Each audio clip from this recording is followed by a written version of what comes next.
की ओर से जो वक्तव्य आपने ट्वीट भी करा है, क्या कहते हैं कांग्रेस के जो बयान? देखिए, चुनाव हार जीत होती है लोकतंत्र में। जिस प्रकार से हाईजैक किया गया चुनाव बिहार में, महिलाओं को 10,000 रुपये, चुनाव चल रहे हैं और बट रहे हैं। 400 रुपये दिए उन्होंने, पेंशन 1100 कर दी उसको, वो बढ़ते गए, पोलिंग दिन तक बढ़ते गए। ऐसा आज तक कभी हुआ नहीं। राजस्थान में हमारे यहाँ पे स्कीम थी दो साल पहले की, 22 की थी स्कीम, मोबाइल बांटने की, इमीडिएटली बंद हो गई चुनाव शुरू होते ही। पेंशन बट रही थी, वो बंद हो गई। अन्नपूर्णा योजना बंद हो गई, सब कुछ बंद हो गया। वहाँ इलेक्शन कमीशन देखता रहा, कोई रोका ही नहीं। कई कारण होंगे, उसमें एक कारण ये भी मुख्य रूप से है, एक महिला बिहार जैसे प्रदेश के अंदर 10,000 रुपये का मतलब खाली एक महिला का वोट नहीं है, पूरे परिवार के वोटों का असर पड़ा वहाँ पर। इस प्रकार की हरकतें हुई वहाँ पर। और प्रधानमंत्री जी ऊपर से कहते हैं कि अभी कांग्रेस का सफाई हो गया, इसलिए अभी कांग्रेस पार्टी टूट जाएगी। कांग्रेस पार्टी तो सोनिया जी हो, चाहे खड़गे साहब हो, राहुल गांधी हो, उनके नेतृत्व में पूरी तरह एकजुट है। और जो चुनौती पेश की गई देश के सामने एनडीए गवर्नमेंट द्वारा, ध्रुवीकरण भी कर दिया है, जो एजेंसियों का दुरुपयोग कर रहे हैं, दबाव में ले लिया जुडिशरी को या इलेक्शन कमीशन को भी, इन सब का मुकाबला करने में हम लोग सक्षम हैं। चाहे सीनियर हो चाहे जूनियर हो, सब लोग मिलकर के मुकाबला करेंगे, पार्टी एकजुट रहेगी। हाँ, मोदी जी का बयान जो है बकवास है। उनका खुद की पार्टी का अध्यक्ष नहीं बन पा रहा है, लगभग 2 साल हो गए, वो तो बना नहीं पा रहे हैं। तो फूट किस में है, उनमें है या हमारे पार्टी में है? तो इसलिए ये जुमले बोलते रहते मोदी जी, हम सुनते रहते हैं। सर, आप दिल्ली होकर आए हैं, क्योंकि बिहार परिणाम के बाद आप दिल्ली में, कारण क्या निकल कर सामने आया बिहार में? यही बता रहा हूँ आपको, सभी लोग एक स्वर में आपको ये कहेंगे, जिस प्रकार धन बल का प्रयोग हुआ है वहाँ पर, कोई सोच नहीं सकता। अब जो पैसा बट रहा है वहाँ पर कैश के अंदर भी, नई नई कहानियाँ सामने आ रही है। ये महिलाओं का तो 1 पॉइंट हुआ है जो उनके खाते में गए पैसे। बाकी जिस प्रकार से वहाँ कई योजनाएं चल रही थी, उन तमाम योजनाओं के माध्यम से जो पैसा बिखेरा गया है, वो चौंकाने वाले आंकड़े हैं।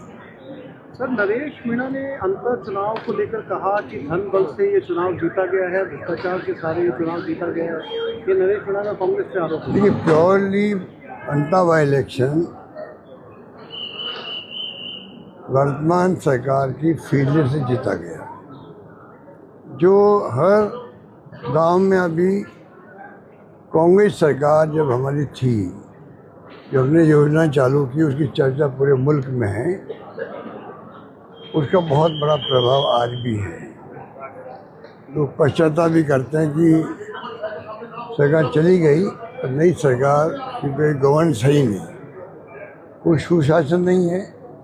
एक ही काम की हमारी योजनाओं को बंद कर दो या कमज़ोर कर दो, चाहे वो हेल्थ की चिरंजीवी योजना हो, अन्नपूर्णा योजना हो, पेंशन हो, स्कॉलरशिप हो, शिक्षा में, स्वास्थ्य में, सब में इन्होंने इतना कमज़ोर कर दिया है कि लोगों में रिएक्शन है, कहाँ सुनवाई होती नहीं है। तो ये जो सरकार पूरी तरह फेल हो गई है, उसके कारण से हम लोग 15,000 वोट से जीतना बड़ी बात है माहौल के अंदर, हमारी काम में भी। सर, जोजरी नदी को लेकर के सुप्रीम कोर्ट ने स्वतः संज्ञान लिया, सरकार को फटकार भी लगाई है और कहा है कि अधिकारियों पर कार्रवाई करनी चाहिए जोजरी नदी को लेकर के। तो भी क्या फैसला आया सुप्रीम कोर्ट का, वो देख के एग्जामिन करते हम भी, तो दबाव देंगे सरकार पर किस प्रकार से जनहित के अंदर फैसले करें। नए मुख्य सचिव नियुक्त हुए, लगता है। मैंने कल ही कहा, मेरे ख्याल से पहले वाले मुख्य सचिव थे, वो राजस्थान में रहे थे करीब करीब, उनका अनुभव ज़्यादा था अधिकारियों के साथ में, इंटरेक्शन ज़्यादा था, तो वो सीएमओ को भी एडवाइस भी करते थे, उनको असिस्ट भी करते थे और काम कर रहे थे।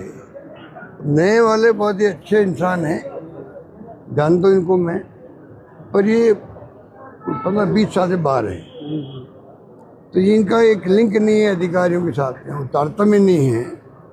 तो ये जो भूमिका वो अदा करते थे मिस्टर पंत, वो शायद भूमिका अदा नहीं कर पाए, क्योंकि जब ऐसी स्थिति होती है तो सीएमओ के अंदर जो एक उनकी भूमिका थी, वैसी भूमिका निभाने में मैं समझता हूँ इनकी वो भूमिका रहेगी भी नहीं मेरे ख्याल से।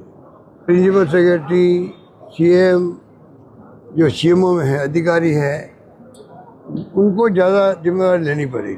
अब कैसे ले पाते हैं वो समय बताएगा कि अनुभव के अभाव में, पिछली बारी चीफ सेक्रेटरी के अनुभव के अभाव में ये क्या कर पाएंगे ये वक्त बताएगा। यात्रा रोक दी गई है, राहुल कस्वा की जो किसान यात्रा थी, ट्रैक्टर यात्रा थी, उसको रोक दिया गया है। वो जयपुर आ रही थी ट्रैक्टर यात्रा को, उसको पुलिस ने रोका है। मुझे पता नहीं है जानकारी में क्या कमेंट करूं, पर कोई काम जो लोकतंत्र तरीके से हो रहे हों उसमें सरकार को हस्तक्षेप नहीं करना चाहिए।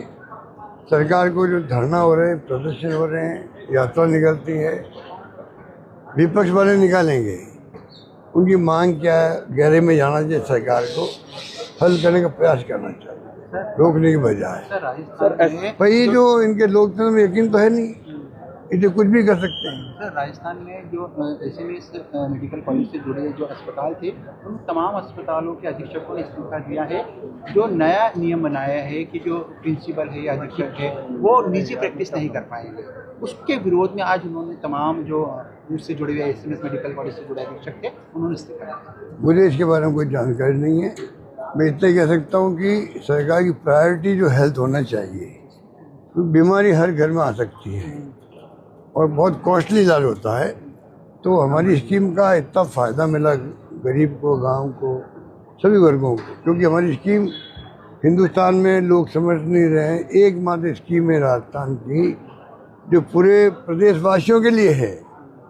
बाकी जो आपके मुख्यमंत्री, प्रधानमंत्री जी की क्या नाम उनका योजना जो है ना, ये 5 लाख वाली प्रधानमंत्री आयुष्मान भारत, वो भी सबके लिए नहीं है। राज्यों का फर्क है, ये तो पूरे प्रदेशवासी का फायदा उठे। एक जहाँ प्रदेशों में लागू है वहाँ पे खाली एसएससीसी जो सोशियो इकोनॉमिक कास्ट सेंसस था, उनका जो सर्वे डॉक्टर मनमोहन जी के वक्त हुआ था, उन तक सीमित है वो, तो आधे लोगों को नहीं मिल रही हो, तो पर लोग चुप हैं, समझ नहीं पा रहे। सर, एसआईआर राजस्थान में भी लागू हुआ है, लेकिन एक बीएलओ ने आत्महत्या कर ली है प्रेशर, काम के प्रेशर को चलते। किस तरीके से आप इसको? अब ये तो खबर आज मैंने पढ़ी, मैं नहीं पढ़ी, बहुत दुखद घटना है। पता नहीं एक्चुअल में क्या हुआ होगा, मैं नहीं कह सकता। पर फिर मैं कहना चाहूँगा, इलेक्शन कमीशन दबाव में है, मिला हुआ है सरकार से, और ये लोकतंत्र के लिए अच्छे संकेत नहीं है। उनको चाहिए कि वो कृपा करके, क्योंकि उनके ऊपर बहुत बड़ी जिम्मेदारी है, तमाम पॉलिटिकल पार्टियों को विश्वास में लेकर के, सलाह लेकर के, सुप्रीम कोर्ट में केस चल रहा है सब जुडिस से, तब भी शुरू कर दिया 12 राज्यों में। यही काम अगर सबको बुला के बात करते, सुझाव लेते, उसके बाद में आप शुरू करते, किसी को एतराज़ नहीं होता। कौन चाहेगा कि फर्जी वोटिंग जो है या फर्जी उसमें लिस्टों में नाम आए या सही नाम नहीं आए, कौन चाहेगा? हर पार्टी चाहेगी कि वोटर लिस्ट के अंदर कोई भी नाम छूटे नहीं, तो जेन्युइन है, और कोई नाम कटे नहीं, वो कटे नहीं और फर्जी जुड़े नहीं, कौन नहीं चाहेगा? पर इन्होंने जो तरीका अपनाया ना, उसको लोग डाउट क्रिएट करते हैं इनके ऊपर। ठीक, थैंक यू सर।